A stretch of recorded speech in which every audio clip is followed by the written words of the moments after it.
Coming up on Locked On Dodgers, we're going to talk about the Dodgers second base situation and what they might do there, and a crazy idea we had. We're going to talk about what the starting rotation would look like if the season started today, and we'll look at what the bullpen would look like if the season started today. That's what's on tap. So let's get Locked On Dodgers. You are Locked On Dodgers, your daily Los Angeles Dodgers podcast. Part of the Locked On Podcast Network, your team every day.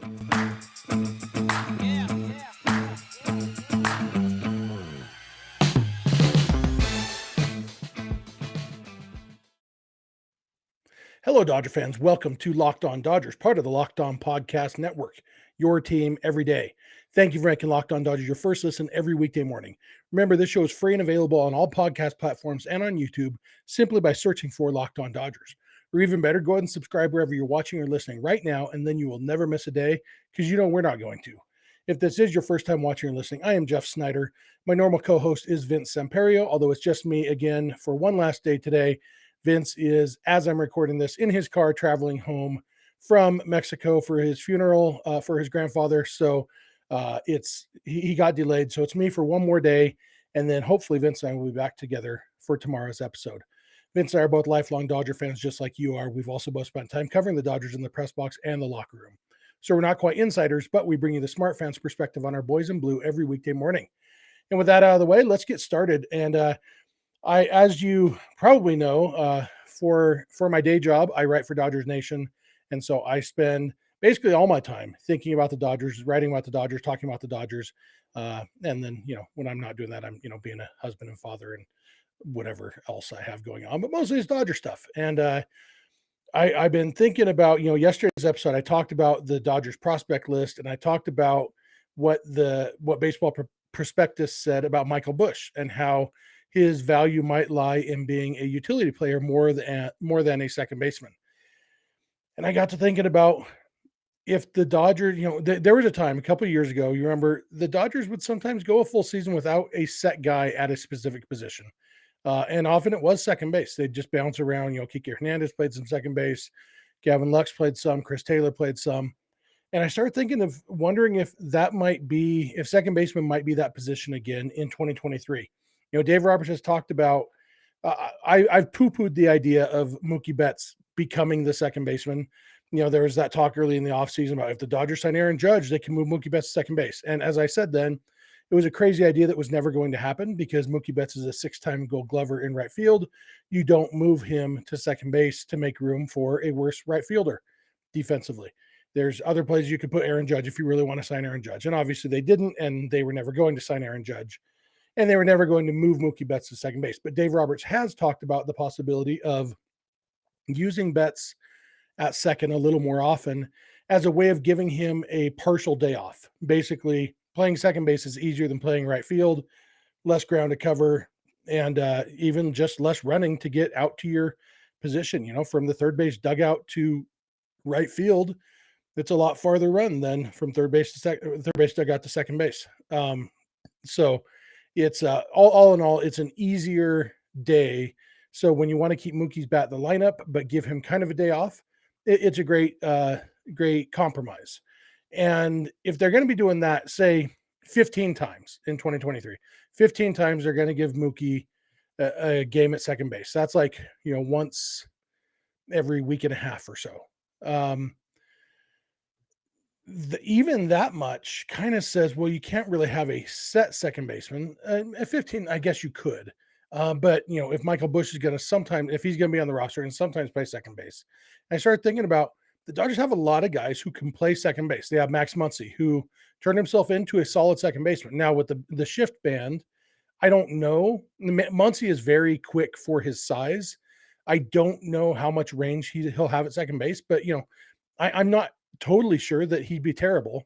You have Chris Taylor, who could be a very good second baseman. We don't know for sure how his arm issues are. And, everybody we've seen play second for the Dodgers did so during the shift era. And so we can guess at how much range they'd have. We can guess that Taylor, because he's a great athlete, would have decent range. Don't know that for sure.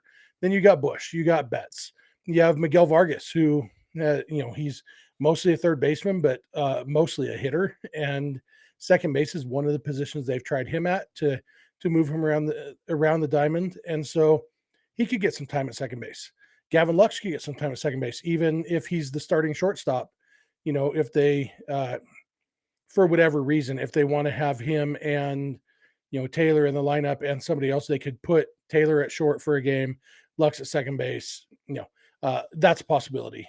And that's six guys: Muncy, Taylor, Bush, Betts, Vargas, Lux, who between the six of them could probably be the starting second baseman, and they could probably just not have a starting second baseman and use those guys. And obviously Taylor would play some outfield too. And like I said, maybe some shortstop once in a while. Vargas would play some third and some left. And all these guys, Bush would maybe play some left field. Muncy obviously would play a lot of third base, probably going to be the primary third baseman. Betts would mostly play right field, but you could move those guys around and get those guys in the lineup and cover second base that way. I don't know if it's the best option, and I still kind of think the Dodgers are going to try to swing a trade for a shortstop. The Brewers have said they're not going to trade Willy Adames, but the Brewers also haven't really done anything to get better this offseason. They've made some trades. It's not like they've stood still, but uh, you know, either before this offseason's over or by the trade deadline, I expect the Brewers to be in sell mode. And I still think the Dodgers will be in on Willy Adames, which would then move Lux back over to second base. And maybe it's a moot point. But if they, I've been doing a lot of thinking. The whole theme of this episode is if the season started today, what would the team look like? And if it started today, I think that would be their best approach at second base, would be to use those six guys in some form and kind of create a six-headed monster at second base. So you can get his days off. You can get Bush in there. You can get Vargas some time, all those things. It worked for the Dodgers in the past. And some of that, I mean, they had Kike Hernandez as one of them. And Kike, when he played second base for the Dodgers, he was a utility guy, but at second base, he was the best defensive second baseman in baseball by the numbers. And I don't think the Dodgers are going to have any of those guys be the best second baseman in baseball by the numbers. There's a lot of athleticism there, and I think they could hold it down and do pretty okay there. So I'm interested to hear what you guys think about that idea. Obviously, there's still almost 2 months before spring training starts, and there's over 3 months before the season actually starts, and so there's still time to make moves and to change the roster. But if the season started today, I like that six-headed second baseman idea kind of a lot. So if you're watching on YouTube, I'd love to hear your thoughts in the comments. If you're listening on the podcast, love to hear from you on social media or email. I'll give you all the contact info at the end, like I always do. I'm going to come back in a minute, and in the theme of if the season started today, we will look at what the Dodgers starting rotation would probably look like if the season started today. So thank you for making Locked On Dodgers your first listen every weekday morning, and please keep it Locked On Dodgers. This episode is brought to you by BetOnline. BetOnline.net is your number one source for sports betting info, stats, news, and analysis. Get the latest odds and trends for every professional and amateur league out there. From pro football to college bowl season to basketball and everything else, we've got it all at betonline.net. And if you love sports podcasts, you can even find those at BetOnline as well. We're always the fastest and easiest way to get your betting info. Head to the website today or use your mobile device to learn more. BetOnline, where the game starts. All right, I am back. I want to thank you again for making Locked On Dodgers your first listen every weekday morning. It really does mean a lot to us. I miss talking to Vince. I am sure you miss hearing from Vince, and I'm looking forward to having him back. But he and I both really appreciate all of you checking in with us every weekday morning. And I encourage you, if you're not with us every day, pick that up a little bit. And if you're listening on the podcast, check it out on YouTube once in a while if you want to see my gray beard and my fat face, or Vince's black beard and his fat face. It's I think I put the emphasis on the wrong syllable in the last sentence, but that's okay. Anyway, we love having you guys here with us. We love talking Dodgers with you. Looking at the Dodgers rotation, if the season started today, what would the rotation look like? And it's I have kind of 5 groups here of different pitchers. There's 3 sure things: Julio, Kershaw, and Syndergaard at this point are sure things. They are definitely going to be in the rotation. Obviously, when you're talking about pitchers, there's no such thing as an actual sure thing because pitchers' arms get hurt or their backs get hurt or their whatever else gets hurt. But assuming they're healthy, uh, Julio, Kershaw, Syndergaard, they're all going to be in the starting rotation. Julio, because he has established himself as the ace of the rotation. He's been outstanding the last 2 years. He had never thrown more than 79.2 innings, 79 and 2/3 innings, I think was his career high in a big league season. And in the last 2 years, he's thrown 185 and 175 innings the last 2 years. And he's been one of the best pitchers in baseball while doing it. And so that is, for me, enough to say Julio's the ace. He'll probably be the opening day starter. It doesn't really matter who's the opening day starter. There's not a practical difference between starting the first game and starting the second game. But I think Julio, since the Dodgers last year went with Buehler, even though Kershaw was healthy or reasonably healthy, or they named Buehler the starter when they thought Kershaw was healthy, whatever it was, um, that I think that seal has been broken. And so, yeah, I think it's Julio's. He has earned the opening day starter. Then Kershaw, as long as he's a Dodger, he's going to be a lock for the starting rotation.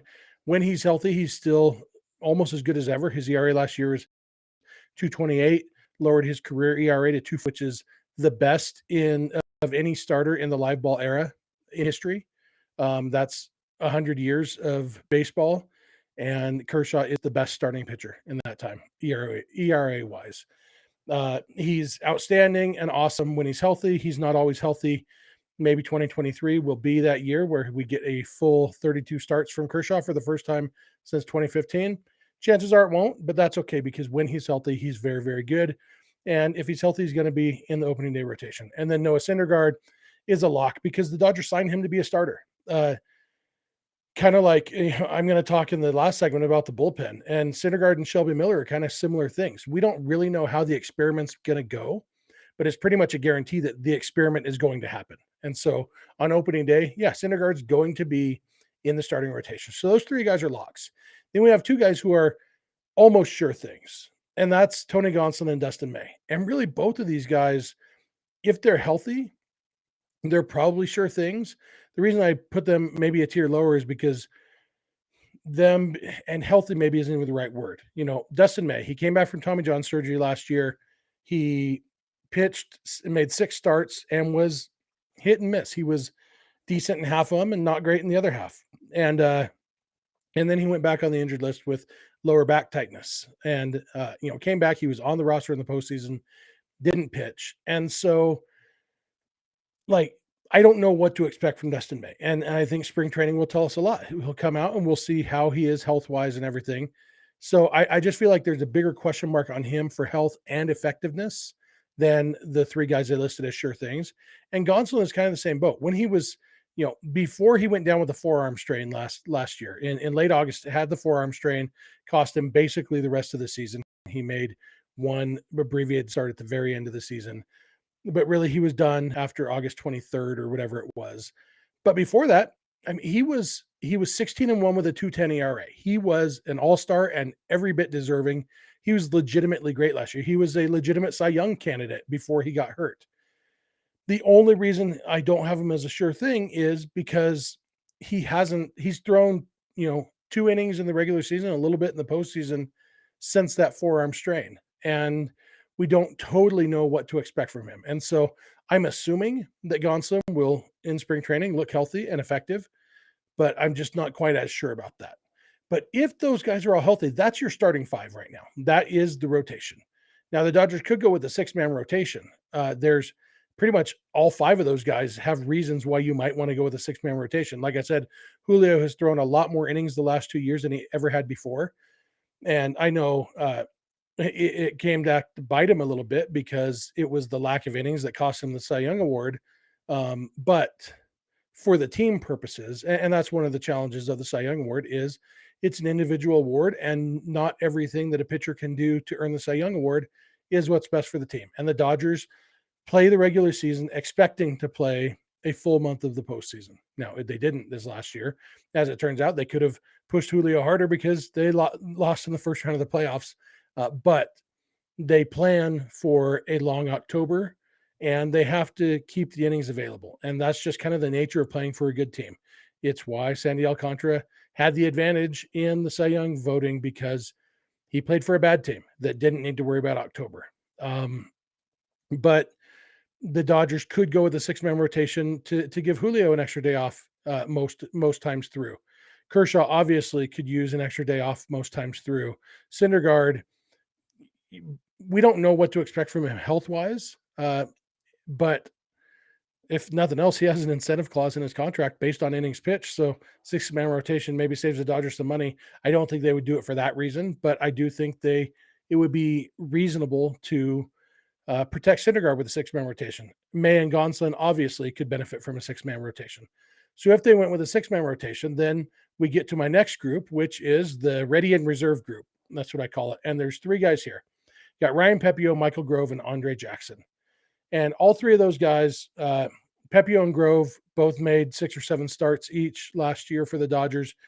Andre Jackson has actually never made a start in the big leagues. He's pitched in 7 games, I think, for the Dodgers over the last 2 years, but all in relief, even though he's been almost primarily a starter in the minor leagues. But I mentioned yesterday, did I mention this? I don't remember. It was in that Baseball Prospectus prospects column. I might not have talked about this, so I'll talk about it now. BP in their blurb on Jackson, who's like their 20th or 21st prospect, said that his repertoire might be better suited as a reliever, specifically a multi-inning reliever, because he's basically a two-pitch pitcher, and his changeup is the only excellent pitch. His changeup is legitimately very good, and he has a solid fastball that plays well off the changeup, but still, it's basically a two-pitch mix. And that probably isn't a starter's repertoire in the big leagues, but it could be a very effective reliever's repertoire, especially a multi-inning guy who doesn't have to worry about facing the same hitter twice, but can get you through multiple innings because he's built up like a starter. So, and that's kind of how the Dodgers have used him. He's pitched in 7 games in the big leagues, and he's pitched just over 21 innings. So he's averaging 3 innings per outing in relief. I love inning and outing in the same sentence. And sometimes they even mean the same thing. If a reliever comes in and throws 1 inning, you say that was a good inning or that was a good outing. Seems like they should be opposites, but they're not. That's been English fun, Jeff. Yeah, Andre Jackson, he fills that role as a reliever, and I may talk about that a little bit more in the third segment, but he's also an option to be a starter. Pepio is probably the first one up for that 6th starter spot, whether it's a 6-man rotation or, first guy who goes down with injury, simply because Pepio is the highest rated prospect of those guys, and has the most promise. I like Michael Grove. I don't think he's ever going to be anything more than, an adequate 5th starter on any big league team. Pepio, I think, has what it takes to be a good 5th starter or an average 3rd starter, even if he can harness that command. And his big issue last year, he averaged like 20.7 pitches per inning. That is not the recipe to go deep in games. And, there's been plenty of pitchers who have thrown too many pitches when they were young because they couldn't, didn't have the command or didn't have the confidence to go after hitters or whatever. That was a big knock on Kershaw. I've mentioned this before. When Kershaw was young, the big knock was he doesn't get through innings quick enough to go deep in games. That definitely changed for Kershaw. Dustin May and Tony Gonsolin both had the same issue. I don't think any of them had the issue to the extent that Pepio did last year, but it's not crazy to think Pepio could be, he wasn't bad last year. His ERA was, in the low 3s. His ERA plus was 122. So he was 22% better than league average. But he didn't throw nearly enough innings. And so he wasn't a starter you could count on, really. And that would need to change, but I think he'd be first up. Grove would be, if they need a starter, and Pepio, his spot in the rotation in the minors doesn't line up, but Groves does. He's an option. But that's kind of there. And then you've got, so that was my 3rd group. And then the 4th group of starters I call it the hoping to make things interesting group, which is basically just Bobby Miller and Gavin Stone. Both of them jumped from AA to AAA midseason last year. Both of them pitched well in AAA. Stone pitched better than Miller. Miller is a higher rated prospect, has better stuff probably. Stone might be a little bit closer to ready for the big leagues, but they're both going to be ready for the big leagues this year at some point. And they're both kind of hoping to press the issue and make things interesting, make hard decisions for the Dodgers. So, you know what? We're dominating at AAA. We look good doing it. You need to find room for us in your rotation. And maybe that's when they go with a 6-man rotation, is to say, okay, Bobby Miller's ready. Let's add him into the rotation. We'll just make it a 6-man rotation.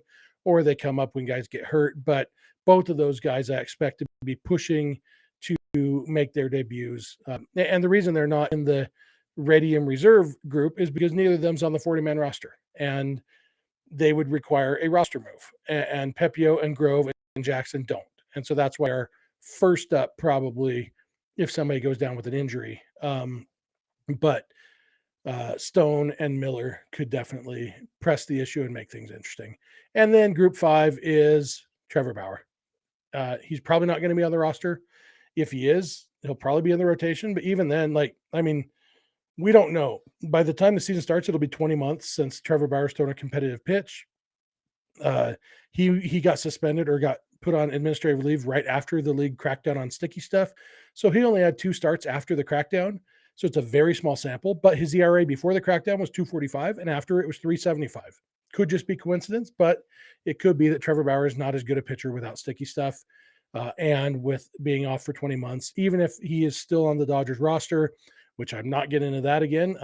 But if he is on the Dodger roster, I'm not convinced that he would earn a spot in the rotation. And so for those 2 reasons, I have him in the not likely 5th group by himself. So I'm going to come back in just a minute. I'm going to talk about the bullpen and what it might look like on opening day if the season started today. So thank you again for making Locked On Dodgers your first listen every weekday morning, and please keep it Locked On Dodgers. This episode is brought to you by the NHTSA. So you're hanging out with some friends and putting back a few drinks. A few become a few too many. As the evening comes to an end and people start to head out, you think of calling for a ride. Nah, you live nearby. You can make it home okay. It's no big deal.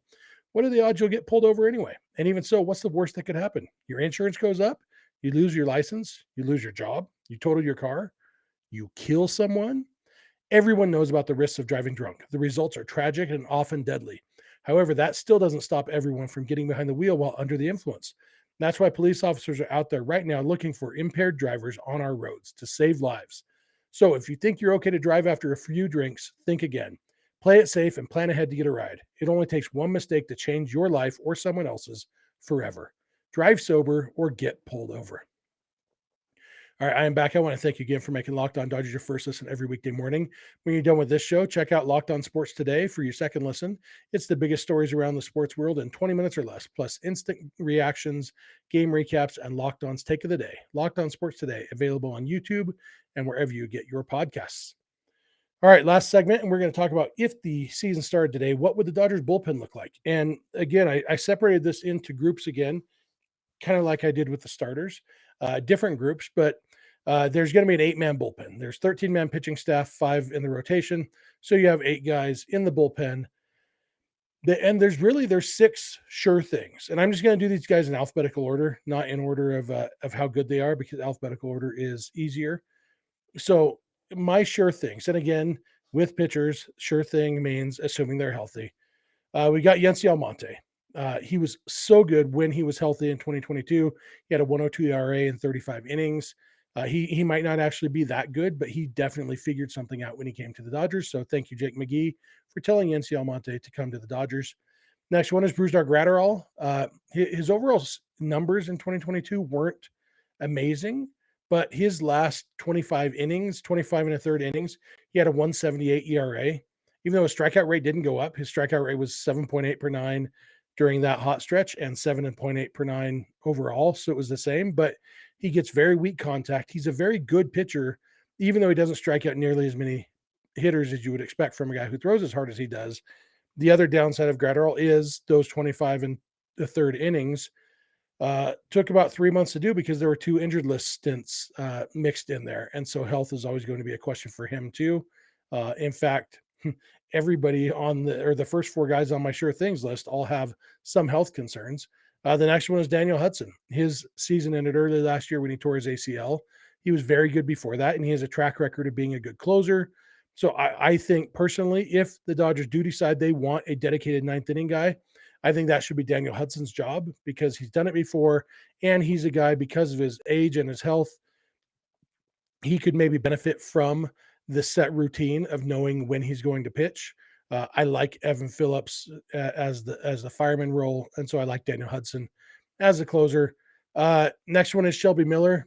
Like I said with Syndergaard, The Dodgers signed Miller to be a reliever. They're going to do the experiment. We don't know how the experiment's going to go, but we know the experiment's going to happen. So Shelby Miller is going to be in the Dodgers opening day bullpen, and hopefully they can, they're already working with him. He's already working on new pitches and refining the pitches he has. He's been working hard in Arizona. He's been on the phone a lot with Mark Pryor, working with Connor McGinnis. He's committed. The Dodgers are committed, and hopefully he can. It can work out for everybody. The fifth one in my locks section is Evan Phillips. He was their best reliever in 2022, and nothing about his year suggested that it was a fluke. He just, he goes out there, looks like a nice guy, and then just rips your heart out with that slider and really good fastball too. He is very good, and I expect him to be very, very good again in 2023. And then my sixth lock for the bullpen on opening day is Alex Vesia. He'd be the only lefty at this point. He's the only lefty of my six locks. He was very good all year in 2022, but especially the last 3 months. His ERA over his last 25 innings pitched was 0.36. And like most lefties, he was tougher against lefties than he was against righties, but he was actually pretty okay against righties too. Righties only had a 623 OPS against him, and that's pretty good for a left-handed reliever. A guy you can bring in if there's an inning where 2 out of 3 guys are left-handed. You can bring in Vesia knowing he's going to dominate the lefties and have a pretty good chance of getting the righty out too. And so those are my 6 locks. So that's 6 of the 8 spots. And then there's not like with the starters, it was like, okay, you have your 3 locks and then the 2 who are almost locks, and there's your rotation. But the Dodgers, I'm counting 6 other guys who have at least some chance at that second spot. And so I've separated those guys into 2 different groups. The first group is the other lefties. We have Alex Vesia in the bullpen, and then you've got Justin Brule, Caleb Gerson, and Victor Gonzalez. Brule, nothing about Brule is exciting. He doesn't throw hard. He doesn't strike guys out. But he posted a decent ERA, 3.80 ERA last year. Although, that's worse than what Craig Kimbrell's ended up at. And so, it's not great. But Brule is a guy who, in certain circumstances, break in case of emergency, he isn't a terrible option as the 8th guy in your bullpen. And there's something to be said for that. Caleb Ferguson was really, really good last year, 182 ERA overall. But it was his first year back from Tommy John surgery, and there may be questions about his stamina, especially because in his last 16 innings of the season, he posted a 3.94 ERA. And so he definitely, remember, he didn't allow a run in his first 18 innings of pitching, but then he allowed a lot of runs in his last 16 innings. It was not great. And so we'll have to kind of see where where Ferguson comes in health-wise and effectiveness-wise. And then the last lefty is Victor Gonzalez, who, he exists. He was very, very good for the Dodgers in 2022. And they were counting on that again in 2020. He was very good when they won the World Series. They were counting on that in 2021. And he just wasn't. He wasn't very good. He got injured. He spent time in the minors. And then he missed all of 2022 with a shoulder injury. And so theoretically, he's healthy now, but there's really no way to guess at this point whether he's going to be any good. So that's the 3 lefties. And then the other group is the, I don't know, kind of group. You've got Phil Bickford. Somehow he lasted the whole season with the Dodgers last year, despite, he threw more innings than any reliever other than Evan Phillips last year for the Dodgers. But he also had the highest ERA of any reliever on the team who threw at least 5 innings. And that includes Hanser Alberto. Hanser Alberto had a better ERA than Phil Bickford last year. Can't tell you all you need to know. His ERA was 4.72. It had been 2.50 the year before, and he was very, very good in 2021. So maybe he can figure things out. Maybe it's one of those things where you can't figure it out during the season, but hard work in the offseason, maybe he'll get back that 2021 form, but he's going to have to earn a spot in the bullpen if he's going to have one. Then you got Andre Jackson, who I talked about it as a starter potentially, but I also said he's maybe more suited for the bullpen. And his ERA in those 21 and a third innings that he's pitched with the Dodgers, it's 2.11. He's been very, very good. And like I said, he just has the 2-pitch repertoire that maybe works better as a reliever. And with the way the Dodgers bullpen is set up and, having situations where you might need a spot starter or even just a long reliever if a guy doesn't go deep, Andre Jackson could find himself in the Dodgers bullpen on opening day and for most of the season in 2023. And then the last guy is Jake Reed. Jake Reed has pitched for the Dodgers each of the last 2 years. He's also pitched for the Mets and the Orioles, and he's also been in the Red Sox and Rays systems during that time. He bounces around. Actually, he was in the Angels system in 2021 too. So uh, he's back with the Dodgers now. They claimed him off waivers last month. So if he's on the 40-man roster when opening day rolls around, he could be that eighth guy in the bullpen.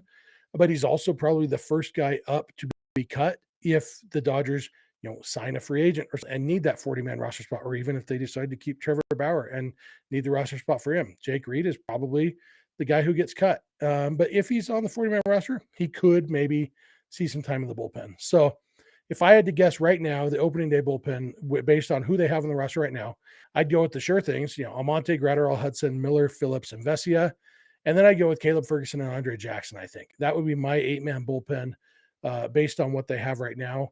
I could see them going with, either Brewer or Gonzalez instead of Jackson. There's a lot of things I could see happening, but that's my guess for the 8-man rotation. And yeah, I'd love to hear your thoughts. He has potential to be a solid bullpen. They were really good last year. They lost 2 guys. They lost Tom McKinley and Chris Martin, but they also lost Craig Kimbrell. So maybe that all evens out in the wash. I think the bullpen could be pretty good this year, especially if, guys can stay healthy. And, if Almonte can keep up what he did, Phillips can keep it up, Gratterall can take that next step forward. There's a lot of ifs, but potential to be a really good bullpen. So that's my thoughts there. I'd love to hear your thoughts. That's going to do it for me for today. Thank you again for making Locked On Dodgers your first listen every day. Now for your second listen, check out Locked On Sports Today. Peter Bukowski brings you the biggest stories from around the sports world in 20 minutes. Get the analysis and opinions before anyone else with our local and national experts and insiders. Locked On Sports Today podcast, available on YouTube and wherever you get podcasts. If you're not watching, listen to Locked On Dodgers every day. We'd love if you add 1 or 2 days a month to rotation. If you have friends or family who love the Dodgers like you do, please tell them about the show. If you're watching on YouTube, love to hear from you in the comments. If you are listening to the podcast, we would love to hear from you on social media. If you want to, you can follow us on Instagram and on Twitter at Locked On Dodgers. Vince is on Twitter at Vince Samperio. I'm on Twitter at Snydog, and the DMs are open in all of those places. Our email address is lockedondodgers@gmail.com. And our phone number for voicemails or text messages is 323-863-LOCK, 5625. We are here every weekday morning, and we hope you'll be here with us. When you get in your car or sit on your couch, tell your smart device to play podcast Locked On Dodgers. And remember, you don't have to agree. You just have to listen. We'll talk to you tomorrow.